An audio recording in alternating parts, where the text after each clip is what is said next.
ఈరోజు బుధవారం కదా, సూర్యుడు అధిపతి నక్షత్రానికి.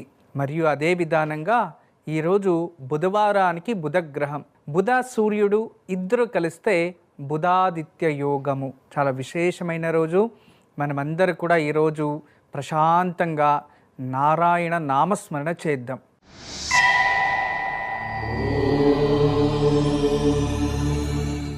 నారాయణ అంటే విజ్డమ్, ఇక వర్ణాతీతమైనది.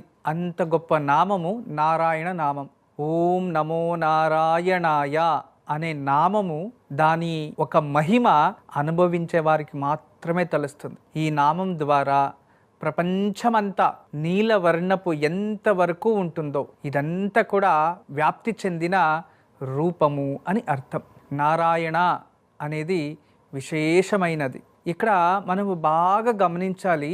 ఆ నారాయణ అనే దాన్ని విభజన చేస్తే 3 భాగాలుగా తీసినప్పుడు విశేషంగా మనకి ఆ ఒక్కొక్క పదానికి కూడా ఒక్కొక్క అర్థాన్ని అందిస్తుంది. అంత గొప్పది. ఇచ్ఛాశక్తి, క్రియాశక్తి, జ్ఞానశక్తికి ఆధారం నారాయణ నామం అని అర్థం. అలా ఈరోజు మనమందరూ కూడా మీ ఇచ్ఛాశక్తి, మీ జ్ఞానశక్తి, క్రియాశక్తి, మీరు అనుకోన్నది మరియు మీరు పొందాల్సినది, మీరు చేసే దాంట్లో ప్రతిఫలం, ఈ 3ని అందిస్తుంది ఈ ఒక నామము. మనమందరూ కూడా మోక్ష సాధన అనేది కాకుండా కర్మ సాధనలో కూడా మనము ఉత్తీర్ణలవ్వాలి అనుకుంటే నారాయణ అనుగ్రహం కావాలి. అందువలన ఈరోజు నారాయణ నామానికి ప్రకృతిలో అత్యుత్తమమైన శక్తి ఉంటుంది.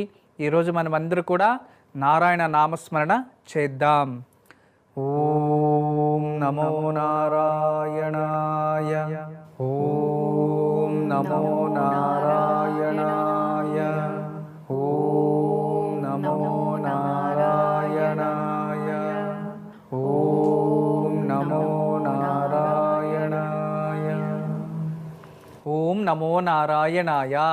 అందరూ ఈ నామాన్ని జపించండి. ఆ ఒక నారాయణుని అనుగ్రహం మీపై ఉండాలని మనస్ఫూర్తిగా కోరుకుంటున్నాను. ఒక అద్భుతమైన దేవాలయం. ఈ దేవాలయంలో అభిషేకం చేస్తేనే వర్తమాన కాలంలో ఉన్న వస్తువులు భూతకాలానికి వెళ్తాయి.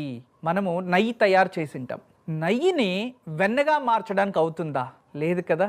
కానీ ఒక దేవాలయం ఉంది. ఆ దేవాలయంలో భగవంతుడికి నెయ్యితో అభిషేకం చేసి రుద్దుతూ ఉంటే అది వెన్నగా మారిపోతుంది. దీన్ని ఎంతోమంది విజ్ఞానులు కూడా వచ్చారు. విజ్ఞానులు వచ్చి నెయ్యి పోసి అభిషేకమైన తర్వాత ఆ వెన్నను తీసుకున్నారు. తీసుకున్న తర్వాత వాళ్ళు తెలియచేసింది వెన్నగా పరివర్తన అవుతూ ఉంది అనేది వాళ్ళు కూడా దృఢీకరించారు. ఇది నమ్మకం కాదు, ఇది ఒక విజ్ఞానం. ఎప్పుడైతే ఆ శివలింగం పైన ఈ నెయ్యి పడుతుంటుందో ఆ పైనుంచి కిందకు వచ్చేలోపు అది వెన్నగా మారుతుంది అనే అద్భుతం. అటువంటి దివ్యక్షేత్రమే శివగంగా క్షేత్రం. కర్ణాటకలో గంగాధరేశ్వర స్వామి దేవాలయం. గుర్తుంచుకోండి, కర్ణాటక ప్రాంతంలో బెంగళూరుకి దగ్గరలోనే ఉంటుంది. ఒక కొండ పైన ఉంటుంది దేవాలయం. ఆ కొండ కింద గంగాధరేశ్వర స్వామి దేవాలయం అని. ఆ గంగాధరేశ్వర స్వామి దేవాలయంలో శివలింగం, గంగాధర అంటే శివ, గంగాదేవిని ధరించిన వాళ్ళు గంగాధర అని. ఆ గంగాధరేశ్వర స్వామికి ఆ ఒక నెయ్యి పోయంగానే కింద వెన్న అయ్యి మనకి లభిస్తుంది. అటువంటి దివ్యమైన క్షేత్రం. ఎన్నో అద్భుతాలని చూస్తూ ఉంటాం.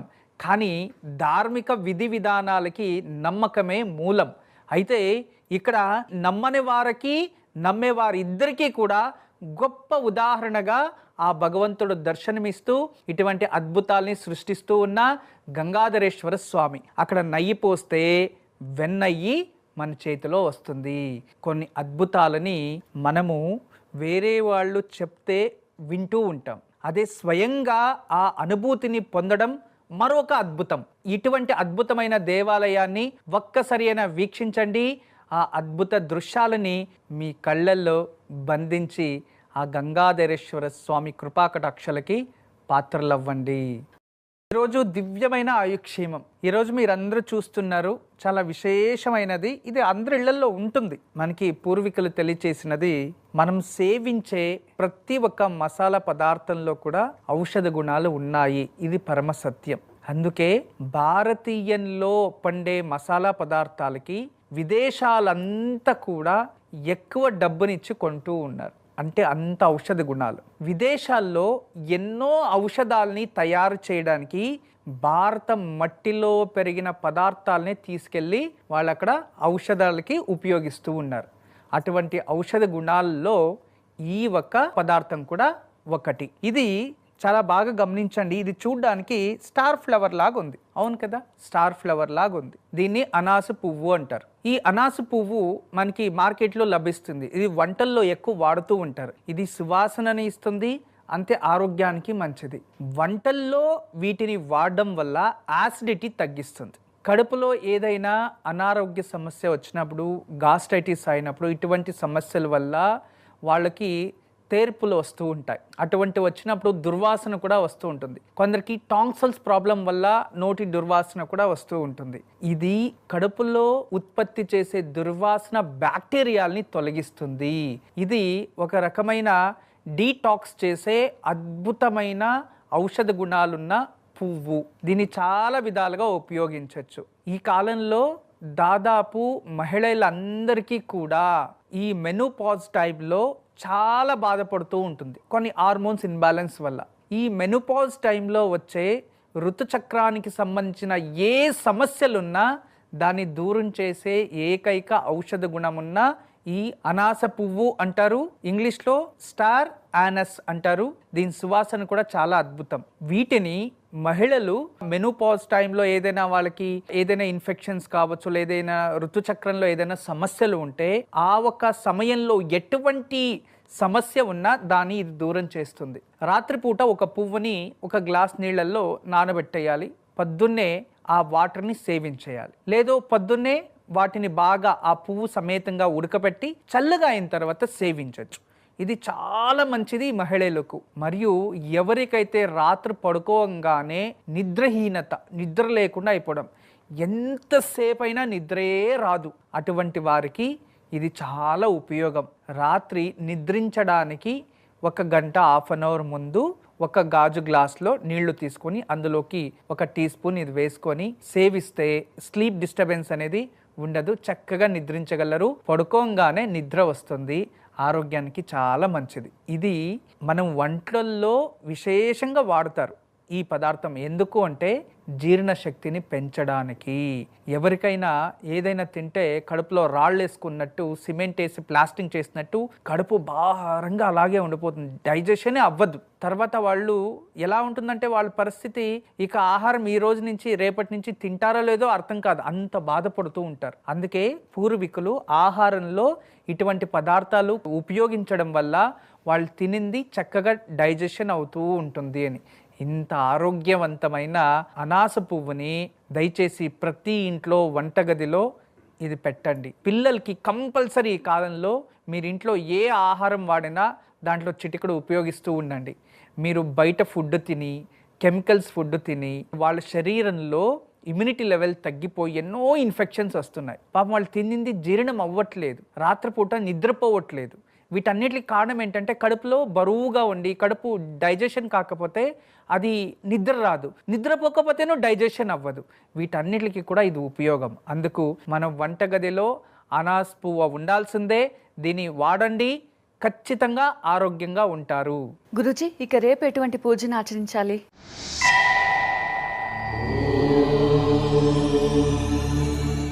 రేపు గురువారం చాలా విశేషమైన రోజు. రేపు వరాహస్వామి జయంతి. వరాహస్వామి వారు ఈ బ్రహ్మాండ లోకంలో జన్మించిన రోజు. రేపు వచ్చి మీకు వరాహస్వామి జన్మరహస్యాన్ని తెలియజేస్తాను. వరాహస్వామి ఎందుకు ఉద్భవించారు, అటువంటి అద్భుతాన్ని రేపు వినాలి. మనం వింటేనే ఎంతో పుణ్యఫలం. మరియు మన జీవితంలో మనం తెలుసుకోవాల్సినది ఏంటి, దానివల్ల మనకి ఏం ప్రాప్తిస్తుంది అనేది కూడా రేపు తెలియచేస్తా. అయితే రేపు వరాహ జయంతి. రేపు ఉదయాన్నే మీరు తలస్నానం చేసుకొని ఇంట్లో ఒక తెల్లటిది, ఒక క్లాత్, కాటన్ది గుడ్డ తెల్లటిది తీసుకొని దాన్ని చక్కగా పసుపు నీళ్ళల్లో అద్ది పసుపు చేసుకోవాలి. తర్వాత దానిపైన కుంకుమంలో ఒక రౌండ్ మార్క్ రాయాలి, భూమండలం లెక్క. ఒక గోళాకారం ఇలా రాసి దాని మధ్యలో పసుపు కుంకుమ అలంకరించి దాని మధ్యలో కాస్త తులసి దళాలు వేసి దాన్ని చక్కగా మూట కట్టి మహావిష్ణు ముందు పెట్టి ఆ మహావిష్ణుకి తులసి అర్చన అన్నీ చేయాలి. చేసిన తర్వాత పూజ అంతా అయిన తర్వాత ఏదైతే ఆ పసుపు రంగు గుడ్డు ఉంటుందో దాన్ని తీసుకెళ్ళి మనము తులసి చెట్టు దగ్గర లేదో తులసి మొక్కకు కానీ లేదో తులసి కోట ఉంటుంది కదా అక్కడ పెట్టేయాలి. అలా చేయడం వల్ల వరాహస్వామి అనుగ్రహము ప్రాప్తిస్తుంది.